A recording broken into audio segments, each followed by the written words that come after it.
Welcome back to another horrible day of my life where I got to work on old farm equipment. So I'll show you guys my baler that I use. It's a small 14T John Deere baler. It's the early model. There was early and late models, and unfortunately, of course, my luck, I always get the early stuff. So we're going to go ahead and start repairing it. You can see that I've used it, and we're going to go ahead and what I'm touching now is called the hay chute. Basically, when it gets picked up from the ground, it gets spun in the auger, it gets grabbed by what's called the grippers or the hay pullers, whatever you want to call it, and it gets shoved into the ram, and the ram shoves it into the chute. Now, unfortunately, I didn't get this last bale out, and it rotted, and it's extremely hard to get out when they get, weathered, and they rot in the baler like this. It's very bad for the baler as well, so I have to unclog it. You can see that everything is really rusty and old and gunged up, and I've had hundreds of bales go through this machine. It's a great machine, but when it breaks, and any farmer can tell you out there, square balers are a nightmare. Right now I'm adjusting I'm letting out the, I guess they're called tension springs for the size of the bale. I got to loosen them all the way out so I can go ahead and get that bale out. And you can see that I went ahead and just did it off camera. This took me about half an hour to do it, and I didn't want, to see me cussing and fighting that thing. So I went ahead and started figuring out the rest of the flakes that are inside the chute. It took a while, but again, it's because I let that happen. There's a bunch of components to this machine as well. That's the outfeed tray. It's actually got another part that's off camera that's leaned up against it. The gentleman I let borrow it was not a good guy to let borrow, and he actually rammed it in the side of a building and busted it off, so I have to fix that, but I didn't include that in this video because that's a whole nother mess. But basically, you can see the hay chute, and then with the outfeed table that's to the left of it, it's getting held up by chains. Essentially, you can just keep adding on sheet metal to elongate the bridge, if you want to call it that. They work pretty well. I like them a lot. And you can see that I'm, getting rid of the rest of the hay that's jammed up there. It's really rotten. That's why I got gloves on, because rotten hay and me don't mix well at all. I can't stand it. Almost turns into dirt. A very common thing that happen with these balers are that what's called the knotters, which you'll see later on in this video, will start, I guess, called misfiring or not knotting correctly. They do a lot of bad things that aren't supposed to happen. A lot of it is from the chute not being cleared out, debris catching the twine, the hay string, whatever you want to call it. Usually winds up clogging up, and it's really hard to get them to work right. When they do work right, you don't want to adjust anything. You want to make sure that your bale is greased up and everything's working. And you can see that thing all the way in the back is called the ram, which moves back and forth and slams hay into the chute. You can't really see it, but there's actually twine that are on each side. They're about a foot apart, and they wrap the bale together. Here you can see the auger, the strippers, and no, not the ones you're thinking of, the metal strippers that are kind of like a U shape that the hay rides on, where the baling pickups, the baling, teeth, whatever you want to call them, grab the hay and pull it up into the auger, which then augers it into the chute. And right now I'm clearing everything out to make sure there's no severe cracks, damages, anything that I need, really worry about. I don't believe I found anything that really caught my eye, except that you can see the hole right there, that the baler always had a hole there ever since I received it. I was told that there was a accident with this baler that wound up damaging the baler severely, which is why I got it for pretty cheap.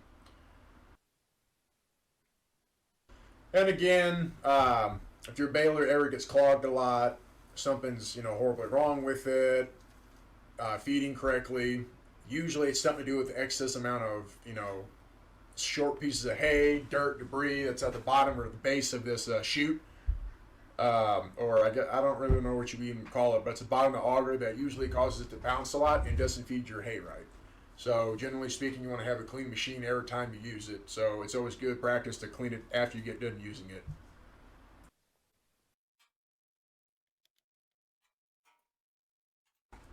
For whatever odd reason, John Deere has decided to call these things that I'm taking off the machine strippers. So these are all bolted down with machine screws on the round head, so nothing really catches the hay as it's riding up. You want an easy feed for the hay, because hay loves to get stuck on everything. And I'm missing a few, and later on in this video you'll actually see one of my strippers actually get stolen and I had to replace another one that I custom make apart, and then I had to make another one, but I did that one off camera. But anyway, so generally speaking, you need to make sure these are tight, they're not loose. You want to make sure that, you know, they're not damaged, dented, and they're not cracked, because severe damage can come to your baler if any of these are incorrect.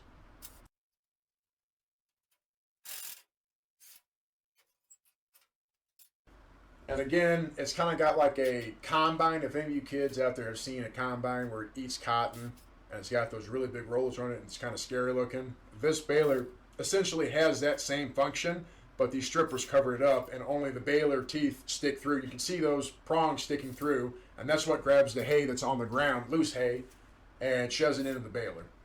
And you don't want to have any big gaps like I do, because you can wind up, you know, getting hay string, hay twine, which you can kind of see underneath the strippers that I'm touching now. That's where it got bound up. It's very imperative that this is all free, because you start breaking shear pins. A lot of things start breaking or jamming up if you don't have a clear, baler and a clear flow of hay. If you're getting into baling or wanting to make hay, it's actually, for me, it's not really relaxing as much as more fulfilling. It's a pretty difficult thing to do if you have old equipment like I use, but it's cheaper to do it that way.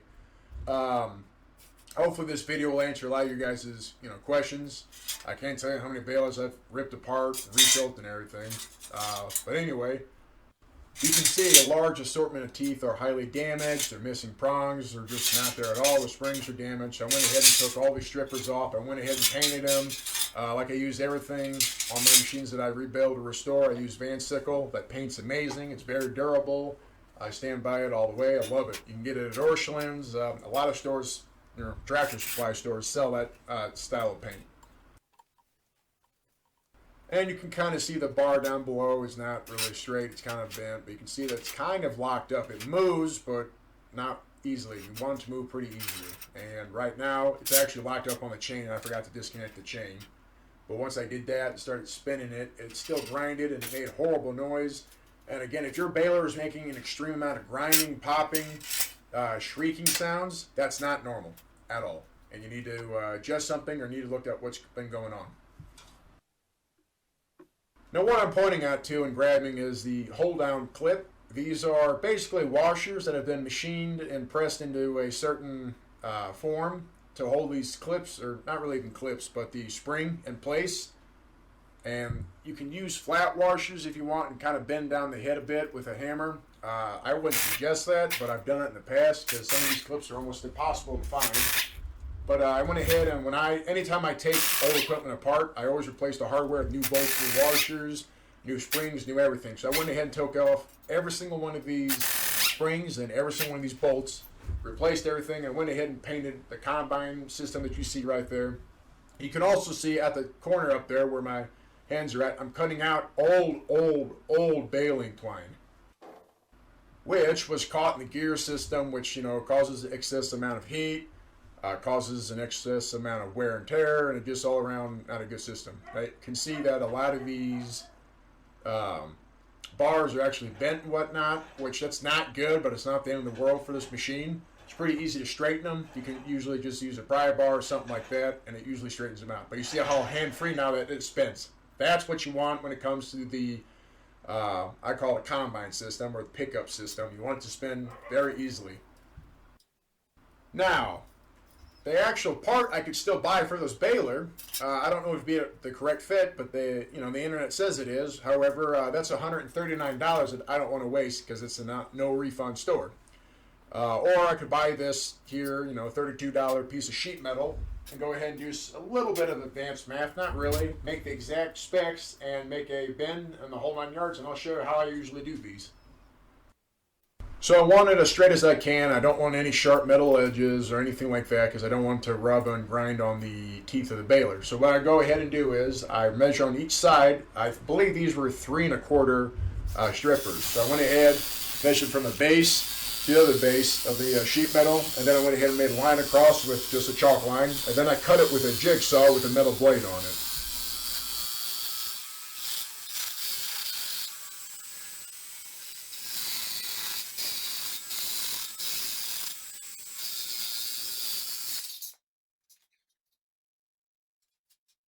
And what I roughly did was I did a three-piece system. I did a middle severely bent piece for strength that I wind up later on welding on the two long pieces that almost look like a J. And the J's will wrap into this small short piece for the structural sound of it, and you'll be able to get that kind of that U shape that I'm looking for on the right side of me right there.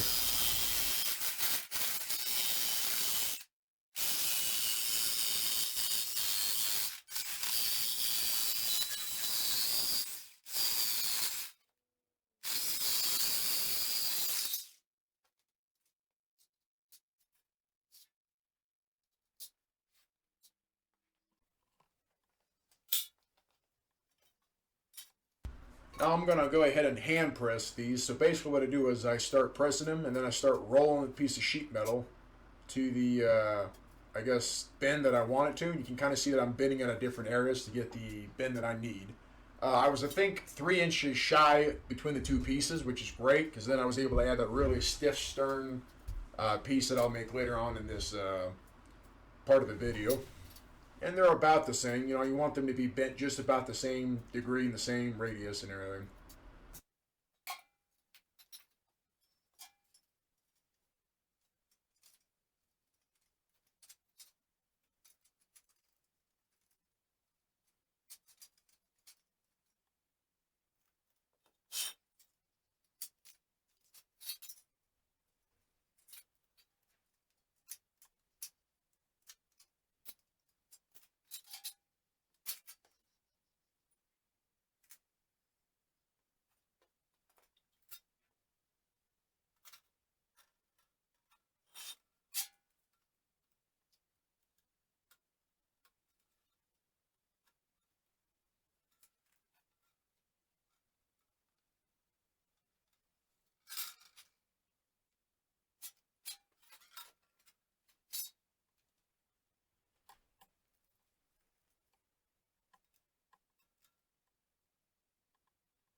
Once I had everything set and ready to go, what I went ahead and did was I went ahead and clamped it. I love using cinder blocks because, you know, they don't really break under heat a whole lot when I'm welding on them. I can use them as an anvil if I need to, and they're cheap, you know, to replace when they're broken.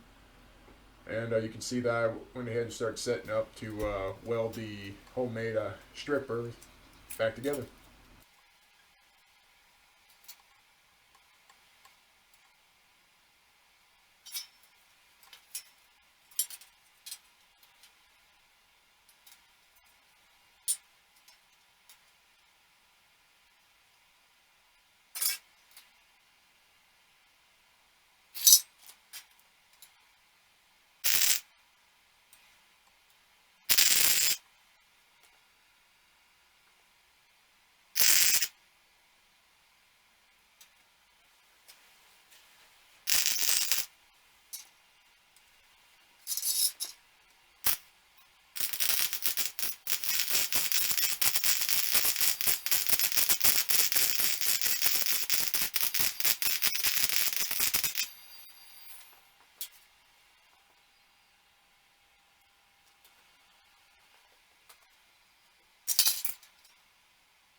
once I had everything pretty much set up and ready to go, you can see that the shape is actually pretty close to the standard one that came from John Deere.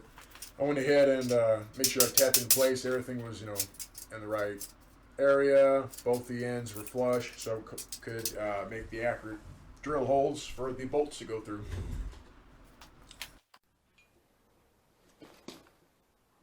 And yes, one side is a little bit longer than the other side. I believe it was the left side that I'm showing you here. I think it's 1.5 inches longer, and that was because the top of the baler needs as much, clearance as it can have, so the hay doesn't fall through.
And this is basically how it sets up. It sits where it's supposed to. The holes lined up, everything fit perfectly. It doesn't look the prettiest, but it does the job right, and it's stretched and sound enough. And you can see that I'm rotating so it never hits. At the bottom, but when I did bolt them together and started spinning it again, it never touched.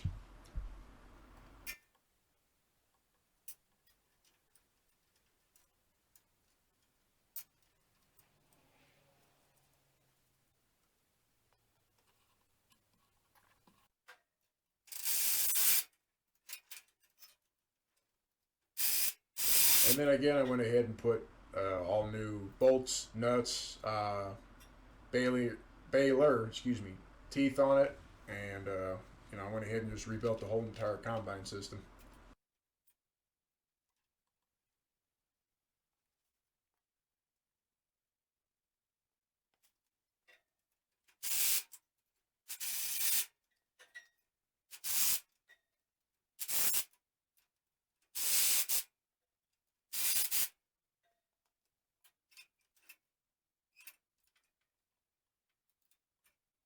And for anybody wondering, you don't have to have every single tooth on the combine area that I'm rebuilding. It's better to have it on the baler because you don't have to keep running over the same spots that the teeth aren't picking up. It picks up everything in one go. More teeth usually mean that you have less waste when it comes to hay lying on the ground. And all around, you just want to have as many teeth as you possibly can have picking up the hay.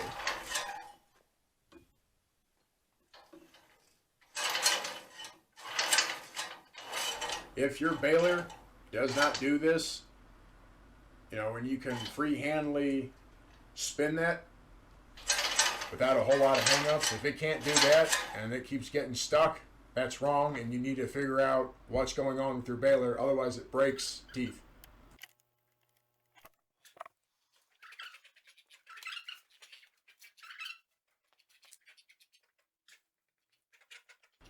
As you can see, I had my significant other help me put the strippers back on, and I really only did a half job at painting. I didn't really do a good job at it. I just wanted to get the paint on, just, you know, because it's going to get rubbed off anyway. I got rid of the rust. I didn't want it to keep rusting and me having to replace more and more and more of these teeth.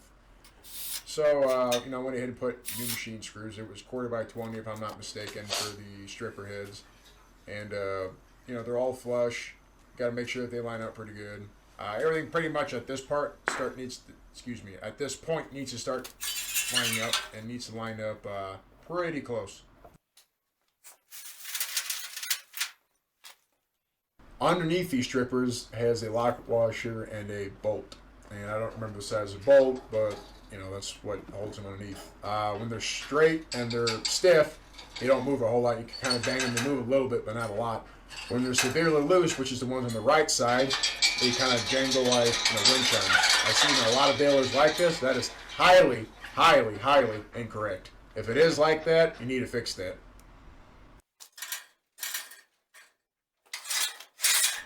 And once again, if your baler does not, if you can't grab a baler tooth and spin it freely like this, something is wrong and you need to fix that. You can see that they're all evenly spaced just about. They're all lined up. And I went ahead and left this part at normal speed so I can show you guys how dangerous this part is. That top gear that's connected to a piece of flat metal that's, you know, also connected to a spring, that is a tensioner chain spring. You can always just grab that with a hand and pull it back, and that's how you can connect your combine system to the gear system, so the baler will start, you know, pulling the teeth around in the rotation that it's supposed to go. That spring doesn't have a whole lot of tension, maybe 25 pounds of it, but again, you need to watch where your finger's at all point in times. You don't want to release that. That's what, you know, causes the chain to be tense and not slip off the gears. So when I went ahead and put it back into you know, place, you can kind of see that I put the teeth in there, everything's lined up, and you can see that the baler teeth even started moving, which that's essentially what it's supposed to do. And again, it detenses and tenses up when it needs to.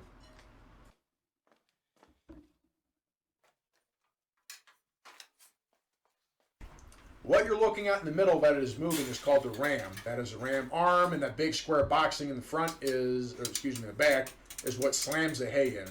Generally speaking, you don't want either one of these sides of the ram, the arm that is, loose. You don't want it wiggling. Usually it's either bushing or grease that keeps it pretty firm, which this one hardly has any grease left in it because I used all the grease up. And that's another thing. Everything on this machine needs to be greased. If it's not, it's going to break or somehow get warped. Something's not right. I always use moly grease, or I use that red grease. I forgot what it's made out of, but I like using 5% moly grease. It's great. Once again, the hay was stuck in there, so I cleared it all out to see the grease feedings to make sure that nothing's cracked, damaged. It's very important. You'll have wear pads or slider pads. There's a lot of names for them. Basically, it's what the ram sits on to add tension to the ram to where it doesn't jingle around a lot. It kind of stays in a certain spot, and these pads are made out of a wear strip of some sort, and it gives it tension. My baler is a little bit different. It's kind of one of the earlier balers, so it doesn't have a whole lot of the parts that newer balers have. It's pretty much bare bones, and I like it like that because not a whole lot of parts break.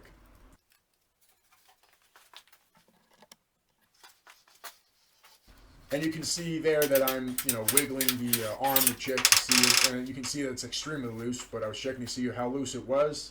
And that's actually not loose like you think it is. That's just doesn't have a whole lot of grease in there. Once you put moly grease in there and it fits in there really nice and tight, it acts as a liquid bushing in a way. And then again, you can see that the safety guard broke, and I'm going to go ahead and just spot weld that, or tack weld, whatever you want to call it, back together. Guards are an extremely important part of these machines. Don't remove it because you think it's easier to work on it or use it. The farmer before me or before him decided that the best part to put this frame back together when it's split is to get a bunch of random pieces of metal and slam them together and then arc weld them and then put bolts randomly. You can see that that only worked for a while, and that there's actually still a crack, and I don't know if I can show it to your eye right there. There's a huge crack right there. Yeah, that's a no-go. I don't like that. That small little crack right there is probably just enough for some type of gear, for some type of grease fitting or something not to be correct on this machine. So again, I didn't do it on camera, but I went to my really powerful welder and I cranked it really high and I melted into the frame and melted it back together where it won't come apart. I didn't have to use 6 different welds.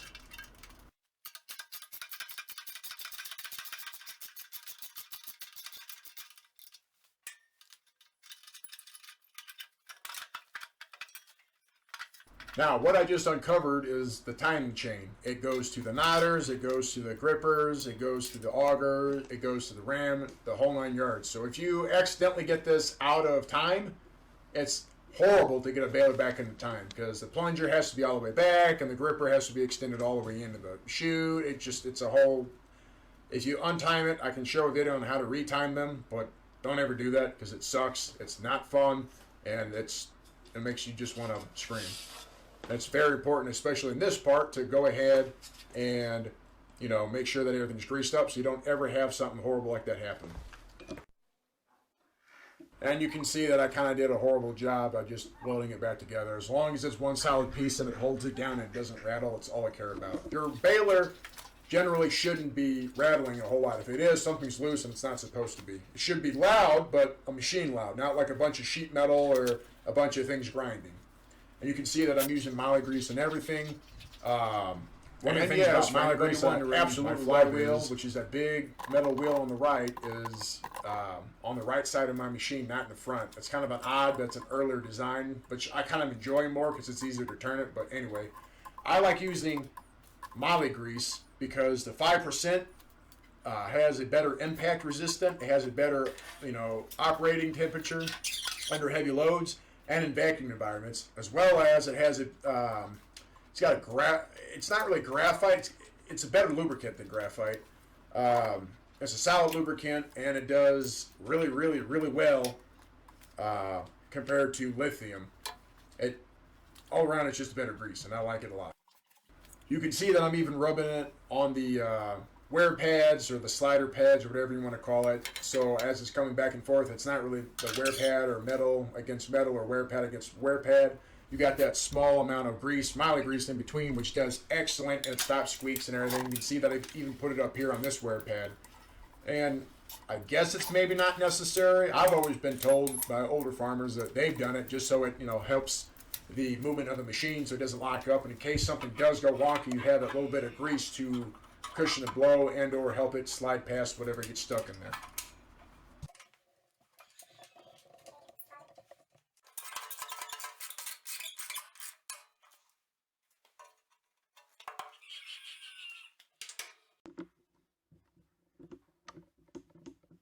Now for the fun part, we're going to go for the grippers or the grabbers or whatever you want to call them. Basically, it's 2 prongs that as the ram comes back, they come fully down, grab a load of hay, throw it into the chute, and the ram slams the hay into the chute while the grippers are up in the air. And you'll see it later on in this video. Move. Again, moly grease I use on all of these as well because there's constant, you know, force, there's constant, you know, slamming and grinding. And that extra moly grease ensures that it doesn't break as quickly. It's not a guarantee, but it definitely helps elongate a lot of these old parts that I can't get anymore. I have to custom machine and weld, and I hate doing that because I got 10 other things that I got to do on top of trying to be an engineer again. Whenever you buy an old baler, make sure that everything works smoothly together. Don't put it on the PT or the tractor and start running it. Because I'm telling you, that tractor is going to slam it at mock Jesus and break everything. So hand crank everything by the flywheel. Not the PTO shaft, the flywheel. That being said, you can see that those grippers down there grab that the hay behind the auger and they move up. While they're moving up, that ram slams down. And then as it's coming towards the ram's already in the back and completely misses each other. That's how it's supposed to be timed. If it slams into each other, it's wrong. These are the knotters. These are what have taken hundreds of kids' fingers and adults' fingers alike off their hands completely. There's no forgiving when these things go off. There's no oopsies. I'm greasing up everything with this moly grease just because it needs it. And usually I use a lot of grease for all this, but for now I'm just using mine because that's what I had. But you can see that the two knives that are underneath the carry the twine that are underneath the chute come up, and there's two little slots just by where you can see that twine in the bottom left over there, and they come up with twine. While the knotters grab that twine, grab it, twist it, make a knot. As the needles come down, it shears the twine to make a knot, and then it makes another bale, or not really a bale, but another starter for a bale. And you can see that the flywheel at the bottom left, bottom right I was just touching, that's also an indicator that it's a full bale. It's a great machine. I'll do more videos on this baler. There's just so much that you can do with it or talk about it. But right now I'm greasing all the gears and making sure the chains are okay. With how much I was using it and how hard I was, the chains are actually in extremely good condition. And again, I'm greasing everything up again, like I've stated a million times before.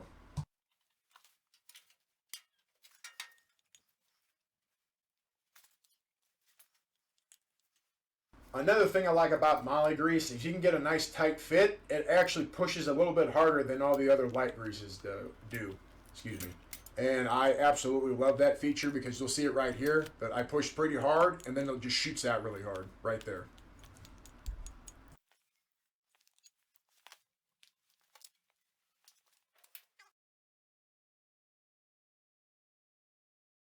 Now I have to reset the chute, so I got to make sure that these are lined up completely. And I'm not slamming a hammer hard on anything. I'm just lightly tapping, because every time you slam, you're making more and more grooves, or making more and more of shearing areas, and you don't want any of that. You just want everything to go in very nice and easy. So once that happens, everything fits correctly, then it should be good. I went ahead and replaced these bolts because they're getting old and they were rusted and just about to break.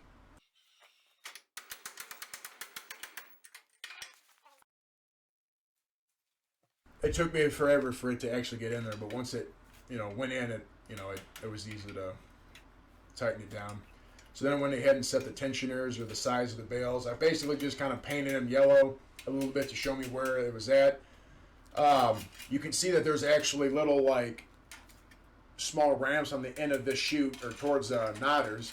You want those to just be above the bale, kind of line up with the other top of the chute coming out from underneath the knotters. You want them to line up completely because that makes a nice straight run for the bales. And then, back here is where I'm tensing them down. I'm kind of crunching it and securing it so it doesn't move or make anything, kind of wonky with the bales. I'm going to make a separate video about square baler knotters for anybody that's interested in that and to help anybody that has questions about them because I've rebuilt too many of them.